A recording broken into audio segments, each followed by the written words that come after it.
Bus simulator இந்தோனேஷியாவில் சீக்ரெட்டான ஒரு race map தான் பார்க்க போகிறோம். இது எப்படி போகணும் அப்படின்னா டீட்டெயிலாக சொல்கிறேன். வீடியோ ஸ்கிப் பண்ணாமல் பாருங்கள். அப்படியே நம்ம பேஜையும் பார்த்தீங்கன்னா ஃபாலோ பண்ணிவிடுங்க. லொக்கேஷன் பார்த்தீங்கன்னா இதுதான் லொக்கேஷன். சூஸ் பண்ணிட்டு பஸ் ஸ்டாண்ட் விட்டு ரைட்டு எடுத்துகிட்டு லெஃப்ட் சைடில் வந்துடுங்க. ஸோ கொஞ்சம் தூரத்தில் ரவுண்டானா இருக்கும், அதில் பார்த்தீங்கன்னா ரைட் எடுத்துக்கோங்க.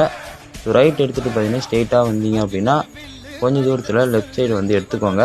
ஸோ எடுத்ததுக்கப்புறம் பார்த்தீங்கன்னா ஸ்ட்ரெயிட்டாக வந்தீங்க அப்படின்னா கொஞ்சம் தூரத்தில் ஒரு பிரிட்ஜு வரும். ஸோ அந்த பிரிட்ஜுக்கு பார்த்தீங்கன்னா பக்கத்தில் சின்னதாக ரோடு போகும். அந்த ரோட்டில் பார்த்தீங்கன்னா அந்த பஸ் இறங்கிக்கோங்க. ஸோ இறங்கினதுக்கப்புறம் பார்த்தீங்க அப்படின்னா இந்த பிரிட்ஜுக்கு அந்தாண்ட பார்த்தீங்கன்னா போயிடுங்க. ஸோ அங்கே தான் பார்த்தீங்கன்னா மேப் இருக்குது. ஸோ போனதுக்கப்புறம் பார்த்தீங்கன்னா ரேஸ் மேப் ஸ்டார்ட் ஆகிடும். ஸோ இப்படி தான் பார்த்தீங்கன்னா இந்த மேப் போகணும். இந்த வீடியோ பிடிச்சிருந்துச்சுன்னா மறக்காமல் சேனல் சப்ஸ்கிரைப் பண்ணிட்டு உங்கள் ஃப்ரெண்ட்ஸ்க்கும் இந்த வீடியோ ஷேர் பண்ணி விட்ருங்க. தேங்க்ஸ் ஃபார் வாட்சிங்.